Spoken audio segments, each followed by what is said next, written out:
What's up, everybody? It's me, Greg Miller, and this is the Pride of Long Island, Colin Moriarty. Greetings to you, Greg. Greetings indeed, good sir. Colin, a couple days ago, weeks ago, months ago, we've been predicting what's going to happen in 2013 for PlayStation. We did this article about what the first parties are working on.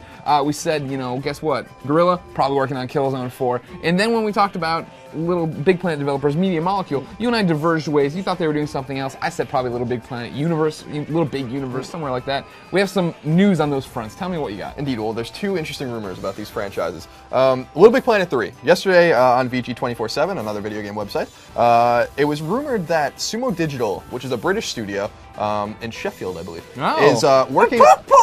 Sheffield, I love how making games. The British guys have every one of them has a monocle. I think it's like their national thing. Okay. LittleBigPlanet 3 is rumored to be in development at Sumo Digital, and Sumo Digital has done a bunch of PlayStation games, but a lot of ports and stuff. Nothing really huge, but it wouldn't be surprising considering Media Molecule is also in England, and so they'd be able to kind of communicate with each other easily if they're working on Media Molecule's gem, basically their prize jewel. Also, it wouldn't be surprising considering Media Molecule is working on Tearaway, but the entire team certainly isn't working on Tearaway. Sure. And that they have been pretty clear that they don't want to do LittleBigPlanet anymore. Right, and you figure Media Molecule obviously helped the people who were doing LittleBigPlanet karting, LittleBigPlanet Vita. They went out of their way to like, here's our expertise, here's what's going on. Also, as far as talking about how this has happened before, examples of it in the past, right? Look at Sucker Punch, look at Sanzaru, right? Like Sanzaru, I say Zan a lot, and Colin yells at me.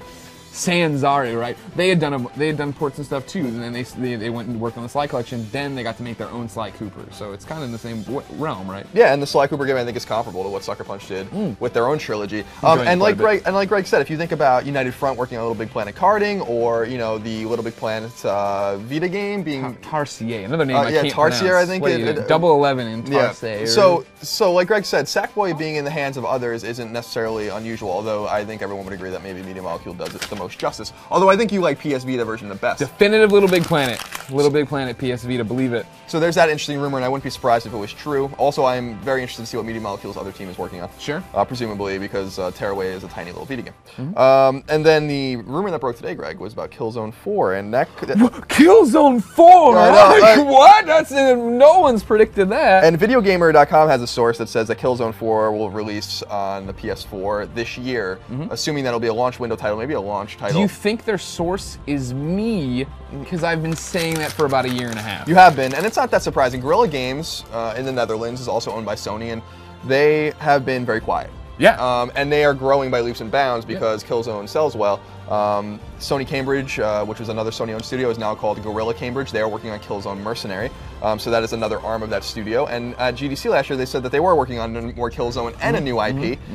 So Killzone 4 being ready would be somewhat of a no-brainer. Right. I mean, here's what's going to happen. February 20th, they're going to say, bam, PlayStation 4, it's real, and Shuhei's going to go, and then he'll walk off stage, and then Jack Tron will come on and be like, you have a lot of great stuff planned for the PlayStation brand in 2013, but leading the charge on PlayStation 4 is Killzone 4. And all the stuff shooting. And the Hellgas are just kind of shooting their weapons. Things Launch game for sure. And why does it make sense, ladies and gentlemen? Think of it this way. No offense, Guerrilla. Killzone, it's never exploded. It's never been this game that everyone loves, that everyone plays, right? It's something the PlayStation faithful play.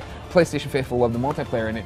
But you put out a next-gen system, you put it out day one, you have a first-person shooter that looks amazing, as every Killzone does.